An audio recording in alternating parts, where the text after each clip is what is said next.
Hello, So, Isaac. hello again. I am very sorry about that. Okay, so you'd like to give a new answer for why Yeah, it mentions yeah, Uriah, I was wife wondering, Uriah. you said, Manasseh, as you said, he was evil, and that's obvious. Like he was a very evil king, and that's, it's known. And David, as you mentioned, like there was no need there was no need for it to say that David was the father of Solomon by the wife of Uriah. Was Matthew trying to say, so that the Messianic king, so Matthew's aim with his gospel is to show that Jesus was a Messianic king or the long-awaited Messianic king. And was he trying? Was one of it? Was he also wanting to show that God can work His purposes even through man's failings? And David is here not because of what a great man he was, a great king he was, but God was able to work through his failings. And to me, part of me feels that sits well with the overall theme of Matthew, where it speaks about blessed are the poor in spirit, where Jesus reaches out to those on the margins. And was Matthew also trying to make a theological point? So we have Well, so again, like the bigger point, like that is very clear, is that as we mentioned in the beginning, Abraham and David are very important folk, and that has to be the main point. It's not only Manasseh is mentioned. There's also Manasseh. There's also other kings of Judah that aren't mentioned. yeah. I think Achaziah and certain and a couple others. So there are some kings that are left off this list as well. So it's definitely a great question why it's there. I thought we would instead of starting to go to the next verse, which is 112, I thought we'd do a quick exercise. Is that okay? Yes. Yeah. Okay, so I want you to go from 1-2 to 1-6 and count how many people are in the generation in the genealogy of Matthew, So that Matthew's giving of Jesus. Abraham was the father of Isaac, and Oh, Isaac the just father count like Abraham, Isaac, like of that. Yeah. Jacob, Judah and his Judah and his brothers. Judah was the father of Perez and Zerah by Tamar.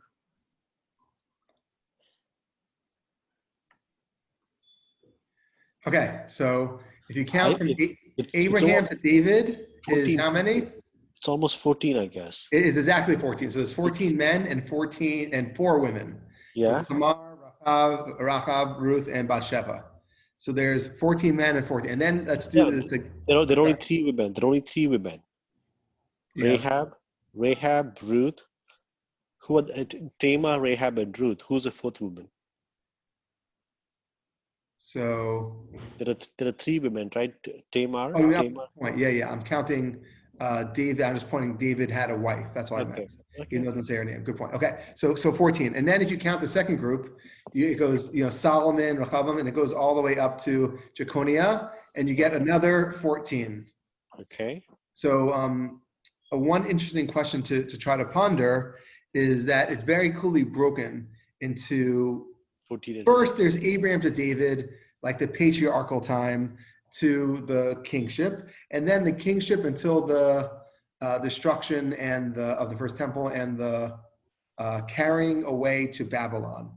So it's a really interesting thing how the gospel is trying to make a parallel between those two. We generally see this also in, if you know Genesis, you see this in other places in Genesis where it say there'll be 10 generations. So for example, from Adam until Noah is 10, from Noah till Abraham is 10. So it's very clear that the gospel is trying to also make that there's these time periods of the universe where these amazing magical things happen. Abraham until David, according to Matthew, is one of these time periods. Why 14 generations? I don't have a good answer. We'd have to think of a good Christological answer why 14 is special. But very clearly, when you read this, 14 is a very special number because it goes 14, 14, and then to take a look at the next ones, what we'll see, we're going to read today. You'll see it goes 13 from Shaltiel until Jesus. So let's read that to get like a perspective. 112 I until. meant to ask you, so you're saying that the number 14 has got no special significance? No, I'm saying the opposite. I think according to Matthew, it has super important significance. I don't know what it is. I think that when we say the number 10, it's very, very obvious why the number 10 is significant. Why is that Even if it was 12, I think 12 wouldn't make sense here to say the 12 tribes and 12, that's generally a very important number when you're talking about peoplehood. Mm-hmm. But 14 here, it's unclear to me why 14, but like the point is that it's very clear 14 was very, very important to this writer. That's true. And if I may ask you a follow-up on that, right? So Matthew has these 14 groups, 14 generations, or broken down into three buckets of 14 each, 14, 14, 14, 14, 14, 13, yeah. 13. But I see that Matthew, for most of his gospel, he always has three groups. He always puts numbers in three. When I look at the miracles, he puts three. When he looks again further along the line, we'll probably discuss this. I'm intrigued. Like, is there any significance with three? Well, Or I could tell you that, let's imagine I'm wrong. 14, 14, 13 is not important. Another way to look at 14, 14, 13 is that it's a group of three. And yeah, maybe it's important to just to take your idea to think that history before Jesus was understood from into three time periods. And I think when you compare this to Luke, you get a very different perspective. Do you remember where the genealogy of Jesus starts for Luke? now there I think it ends with Mary. It doesn't end with. Whoa, but where does it start? It ends with ew. I'll have to look it up. You have to look. It starts with Adam. Adam. So Yeah. what's really interesting in the Bible, the book of Genesis starts with Adam, and the book of Chronicles start with Adam. But you'll see many genealogies throughout the book of Genesis that, aside from the book itself, that does not start with Adam. And it's really interesting. I think that you see that parallel that Luke has that Chronicles attitude, and Matthew has a Genesis attitude of how far back should you go? When you still go all the way back to Adam, what you're saying is that the world was constructed for this moment to get to Mary, to get to Jesus. But when you look at the Matthew perspective, it's a lot more religious perspective. It's not about the world being this way. It's that the Jewish people need a messianic Christ figure. And we look at verse 1:1, the book of the generation of Jesus Christ. That's right. The word Christ is a very unnecessary word there. May I say an amen to that? Now this Amen. because Matthew's biggest goal was to show that Jesus was a messianic savior, messianic Lord. Okay, well, in the name of us getting some verses read, can you read 1:12 to 1:16? Will do. Okay, Matthew chapter 1, verses 12 onwards. And after the deportation to Babylon, Jeconiah was a father of Shealtiel. Shealtiel is an important name. My wife actually has a cousin named Shealtiel. So it's not a dead name, apparently. What is it? Does it mean something? What does it mean? Sha'al generally will mean ask. It can mean hell, but it seems very unlikely that it means hell in this context. Shealtiel, the father of Zerubbabel, and Zerubbabel, the father of Abiud, and Abiud, the father of Eliakim, and Eliakim, the father of Azer, and Azer, the father of Zadok, Zadok, the father of Achim, and Achim, the father of Eliud, and Eliud, the father of Eleazar, and Eleazar, the father of Mathan, the father of Jacob, and Jacob, the father of Joseph, the husband of Mary, of whom Jesus was born, who is called Christ. So all generations from Abraham to David were 14 generations. Oh, let's stop at 1:16. Okay, so there's a lot of interesting things that's happening here. So in the first section, we don't have a context. In the second section, we at least have a context of the wife of Uriah. But the third one, we see there's this is a pinnacle event. At the end of 111, we see the time of deportations carrying away to Babylon. And then 112, it focuses on, and after the carrying away to Babylon. In other words, you see section 2 is over and 112 starts section 3. And this Babylon point is a very, very important theological point. That when the temple was destroyed at the end of, let's say, 111, the first temple, 112 is now a post-temple perspective. And if you're going to break up history into periods, a lot of times, even Jewish history today, they'll say the first temple period, the Babylonian exile period, the second temple period. So it's interesting that the way that we have this tripartite division that they're offering for Matthew is still some of the ways that we think of history today, which is super interesting. You see that it was this deportation to Babylon was as important in their eyes then as it is for some people today. And I think that's probably hard for some people to kind of get their hands around. So Isaac, for example, you as a good Christian, do you view yourself in exile in any way? Exile from where? See, even when I say the word, are you in exile? You're like, what are you talking from where? So So, yeah, that's right. So because can you say exile, right? Now, but yet, you see, they're carried away from Babylon.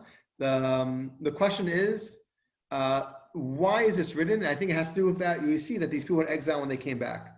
So that's one point. Another point, why 13? But like, I think 13 so people, I suppose do you 14. consider do you But consider what's yourself really to be in exile? interesting about this list is that I recognize everyone from 1-2 to 1-6. I recognize a couple omissions here, a couple name switches like Jehonia here and there. I recognize everyone from 1-6 till 1-11.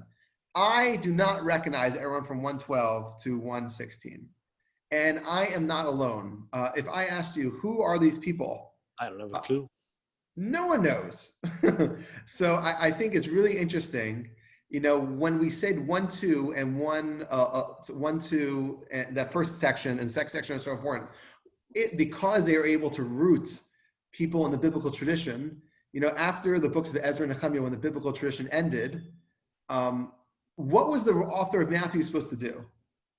And I think this is really interesting what he chose to do. He chose people who I would take a guess were important or known in the first century, but we don't have records of them.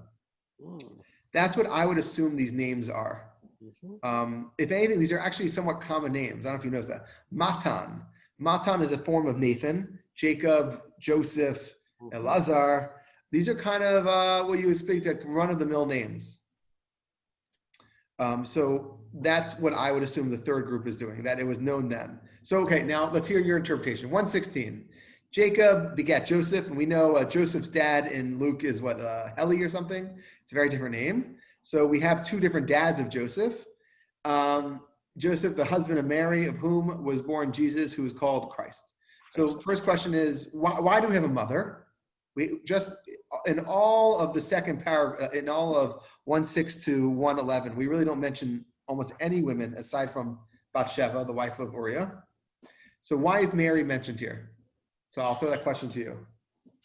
Yeah. So is it because of was Matthew again? If Matthew's goal was to show that Jesus is the Savior and Lord, and then in Genesis 2 it speaks where, when they were cast out from the Garden of Eden, um, the what was said is that the woman will crush the serpent, or the seed of the woman will crush the serpent, and so was Matthew seeing Jesus as a fulfillment of the prophecy, and tying this to Genesis. I think it's 2 or 3, where after they sin, and the Lord says, because of this, again, you'll spend your days in toil and hardship, and the seed of this woman will crush the head of the serpent, right?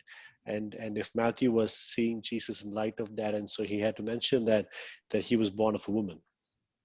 I Okay. mean, that's That makes fine. That's fine. It's what do you interesting. think? What do Yeah, you I hear. You have to have it justified somehow. You're saying it's in order to be a prophetic fulfillment. Um, another thing that we have to note as a good Christian, you should note that it's weird that it lists Joseph as a father if we're Mhm, going to note a divine birth. But mhm. another thing also, it's interesting how it says um, in the verse 1:1, it just says this is the generation of Jesus Christ, and now the second time it doesn't say Jesus Christ is who was born Jesus, who is called Christ. So it's a good question if the word Christ is meant to be a noun or an adjective. Is he the person, or is he a person who does this? It's the person, right? And that's the goal of man, and that is Well, I would say Matthew. it's one verse. He in 1:1 it's one way, and in 1:16 is another way. So it's interesting to have both those But perspectives. yeah. So well, that's a good point. So is Matthew, because Matthew's trying to do both, to show that Jesus is the Christ, and to also show that he's a son of David, and as a son of David, he is a king, and he's both God and man. So is he trying to prove both, that Jesus was both the fulfillment of the promise made to David, and also the fulfillment of God's Well, promise? I feel like you know what the rest of the book says, and so do I. But if I stopped right here, Yeah. I would say he's just another guy who's meant to be a king of Israel. That's what I would say right now, and nothing divine about him whatsoever. It's interesting, just so you know, like even the word that you're using, Christ, the word Christ just means anointed, as you know. That's right. So anointed means you can be anointed as a important person, but generally all these people are anointed as king. So if we would stop reading right now, we wouldn't have any divine interpretations. If That's right. anything, this is the opposite of divine interpretation. We had a chance to throw away Joseph. Watch this. I'm going to rewrite the book of Matthew. Jesus was born of God. Bam. I just did a better job than Matthew did on the first 16 verses. Jesus was born of God. That probably raises a can of worms than the one which Matthew Okay, I'm raised. just saying, like, what's interesting is that we see very clearly that opportunity to say that was not taken, and therefore what the book, the gospel means by the word Christ is actually important. Adjective versus noun. Is he called Christ? Is that his last name? is it a description of him? Again, if it means anointed, you could just say he is the chosen one. The chosen one doesn't necessarily mean anything about him. It means about how we see it. Anyway, this is a question I think as we continue reading, we have to keep our eyes open to the divine aspect versus what does the Christ actually mean in the book of Matthew. Now, I want to go back to something you asked me earlier.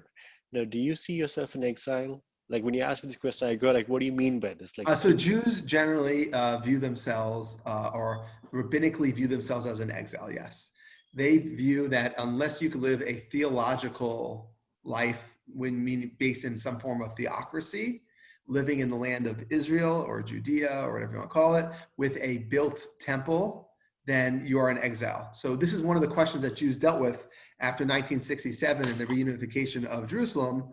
If Jews have control of so much of Jerusalem and have so much of Israel, at what point do we say we're not in exile? And the answer is until the Messiah rises again. So I think I would probably say the same as a Christian. As a human being, I don't see myself in exile, but as a Christian, yes, I am in exile in a sense that we wait for the coming kingdom of God, where Christ is both King and Lord. But we respond to you. We'd say that already happened once, and maybe twice, it and hasn't maybe happened. 3 times already. It hasn't happened. All which happened was Christ initiated his kingdom, but it's not come in it's not there in the full in the full glory, or it's not seen the fullness of Right. it. So there's different ways to view redemption. Some view redemption as Jesus died, he did what he had to do, and the redemption already took place. That's one Christological interpretation. Another one is it has to be eschatological. The whole world has to blow up. Jesus has to come back running and save us. So I feel like those are 2 different ways to view messianism. I wouldn't put it that way either. I would say that through his life, death, and resurrection, he initiated his new kingdom. But that new kingdom has to come to fruition or to live out in all its splendor and glory. And even though he defeated sin, I still fight against the power of sin through his work. And so in that way, I see myself in exile. When you ask me the question, do you see yourself in exile? As a human being, I don't feel exile again, because I don't have this collective narrative which you have as a Jew. As a Jew, you see yourself as part of a bigger story. Now, that's not so when you ask me in exile, that's not the first thing which comes to my mind, that I'm a part of this God's work in this kingdom. But if I would answer from that perspective, absolutely yes, I am in exile. Isaac, but it's not with the potentially metaphoric exile, but maybe literal, unclear. It's unclear the level. So the exile, it's not so much to go to a different place. Yeah, it's more metaphorical. It's not so much to go to a different place. Like this is God's world, but it's more eschatological. You're like, yeah, I kind of feel I'm in exile, and the Jews like, I'm literally in In exile. exile. See, Okay, Isaac. So I think as Christians, we've probably lost so much of our history because we've taken such a different path from Judaism. When I read Matthew sits so well with, as again, I've reading the chapters to come, right? It sits, at least from my perspective, it sits so well with Judaism. It's not so much about the antinomianism of Paul and to do this and not do that kingdom. And I feel like as Christians, we've lost a shared narrative of we again, given the path Christianity has taken over the years, that we've lost the shared narrative of God's work and us being in exile, and how again, there is freedom to be found within the law, and it's not freedom from anyway. It's been a rich study, and I'm Very positive attitude. yeah, but it's more of it's all the Matthean attitude or the Matthean gospel or the Matthewan gospel, which is very different, wouldn't you say, than any other gospel I've heard in my life. Honestly, it's very different. And I think, now that I think, I mean, I was thinking about this past weekend. If Paul knew that his gospel would go from this direction, he would have probably clarified what he wanted to say, because Paul Oh, was a Jew to the Jew, right? He was a Paul knew Jew what to he the was doing. Don't worry about Paul and how history plays out.